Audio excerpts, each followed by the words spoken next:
বন্ধুরা, আগের ভিডিওতে আমরা জেনেছি অ্যারিস্টটলের সহানুমান সম্পর্কে। এই ভিডিওতে আমরা জানব অ্যারিস্টটল কার্যকারণ নিয়ে কী মত দিয়েছেন। কার্যকারণ সম্পর্কে আগের ভিডিওগুলোতেও আমরা কিছু জেনেছি। এই ভিডিওতে আমরা আরেকটু বিস্তারিত জানব। প্রথমেই বলে নিই, কার্যকারণ সম্পর্কে অ্যারিস্টটল অত্যন্ত বিজ্ঞানসম্মত একটা মত দেন। তার মতে কারণ হচ্ছে 4 রকমের। কার্যকারণের ক্ষেত্রে আমরা আসলে কি মনে করতাম? আমরা ভাবি কোনো একটা কাজ যখন আমরা করি সেই কাজের পেছনে একটা কারণ থাকে। সেটাকেই অ্যারিস্টটল 4টি ভাগে ভাগ করেছেন।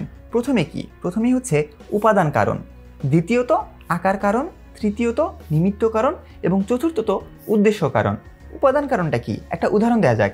একজন কামার, তিনি যখন মাটির কোনো পাত্র তৈরি করেন তখন যেই উপাদান অর্থাৎ মাটি তিনি ব্যবহার করছেন সেটাকে বলা হচ্ছে উপাদান কারণ। দ্বিতীয়ত, এই কামার ভদ্রলোক তিনি মাটির মধ্যে যে একটি আকার দান করছেন বা সেটিকে একটি মাত্রা দিচ্ছেন, সেই মাত্রা বা আকারটাকে আমরা বলছি আকার কারণ। ধরা যাক তিনি একটি প্লেট তৈরি করছেন, অর্থাৎ প্লেটের যে শেপটা তিনি দিচ্ছেন সেটাই হচ্ছে আমাদের আকার কারণ। তৃতীয়ত নিমিত্ত কারণ।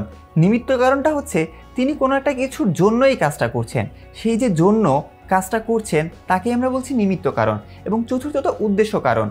একজন কামার যখন তিনি একটি মাটির পাত্র তৈরি করেন তখন তিনি মনে করেন এই মাটির পাত্র বিক্রি করে তিনি তার জীবিকাটি নির্বাহ করবেন, তার পরিবারের ভরণ পোষণটি করবেন। সেই জীবিকা নির্বাহের যে কারণটি সেটি হচ্ছে উদ্দেশ্য কারণ।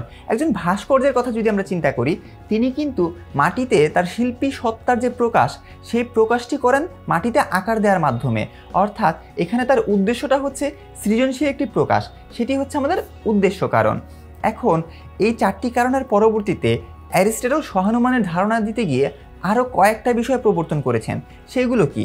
প্রথমত হচ্ছে পদ, দ্বিতীয়ত সংযোজক, তারপর যুক্তিবাক্য, তারপর বিধেয়।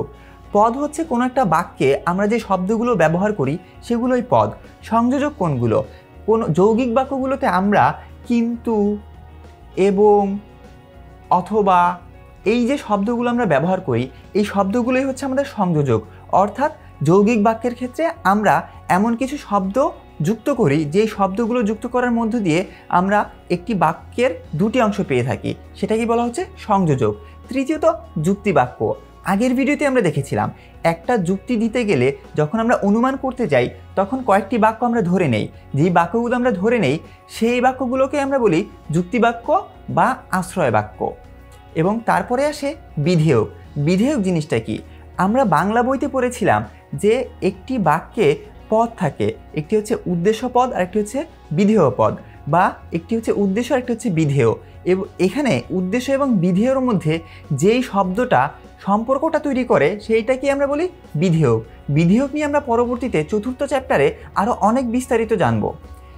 সর্বশেষ বিধেয়কে অ্যারিস্টটল মনে করতেন 4 রকম বিধেয়ক আমরা পেতে পারি। প্রথমত হচ্ছে জাতি, দ্বিতীয়ত সংজ্ঞা, তারপর উপলক্ষণ, তারপর অবান্তর লক্ষণ। জাতি এই জিনিসটা কি?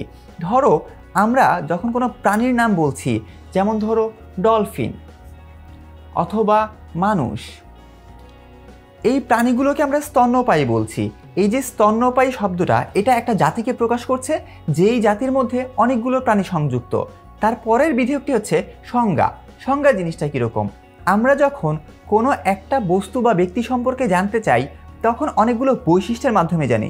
যেমন ধরো এই আপেলের ক্ষেত্রে আমরা আপেল চিনতে গেলে প্রথমে হয়তো বলবো আপেল দেখতে কিছুটা লাল, কিছু আপেল হয় যেগুলো সবুজ, এটি গোলাকার, আপেল গাছে ধরে। এই যে বৈশিষ্ট্যগুলো আমি বলছি এর মধ্য দিয়ে আমি আপেল সম্পর্কে জানছি, এটাকেই বলা হচ্ছে সংজ্ঞা। উপলক্ষণ এই জিনিসটা কি? উপলক্ষণ হচ্ছে কোনো একটা বিষয় জানার ক্ষেত্রে আমরা কিছু বৈশিষ্ট্য পর্যবেক্ষণ করি।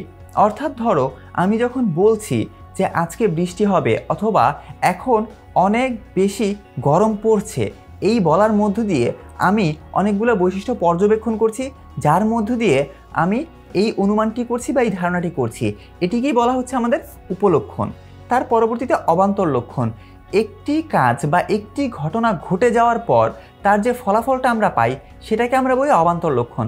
অর্থাৎ ধরো বৃষ্টি হয়ে যাওয়ার পরে আমরা অনুভব করি যে অনেক ঠান্ডা লাগছে, এই যে ঠান্ডাটি লাগছে এটিকে আমরা বলছি অবান্তর লক্ষণ। অর্থাৎ উপলক্ষণটা হচ্ছে একটা ঘটনার আগের যে পরিস্থিতি সেটা, অবান্তর লক্ষণ হচ্ছে একটা ঘটনার পরের যে পরিস্থিতি সেই বিষয়টা। এভাবেই আমরা বিধেয়ক সম্পর্কে পরিষ্কার হতে পারলাম। এই ভিডিওতে তাহলে আমরা কি শিখলাম? প্রথমত শিখলাম কার্যকারণ কি, দ্বিতীয়ত শিখলাম কার্যকারণ কত রকম হতে পারে, তারপর শিখলাম সহানুমানের ধারণা দিতে গিয়ে কি বিষয় আমাদের জানতে হয়, এবং তার পরবর্তীতে বিধেয়ক সম্পর্কে আমরা জেনেছি। পরবর্তী ভিডিওতে আমরা জানব জন স্টুয়ার্ট মিল সম্পর্কে, এবং জন স্টুয়ার্ট মিল যুক্তিবিদ্যায় যে ধারণাগুলো প্রদান করেছেন সেগুলো সম্পর্কে। পরবর্তী ভিডিওটি দেখার আমন্ত্রণ জানিয়ে এই ভিডিওটা এখানেই শেষ করছি। ধন্যবাদ সবাইকে।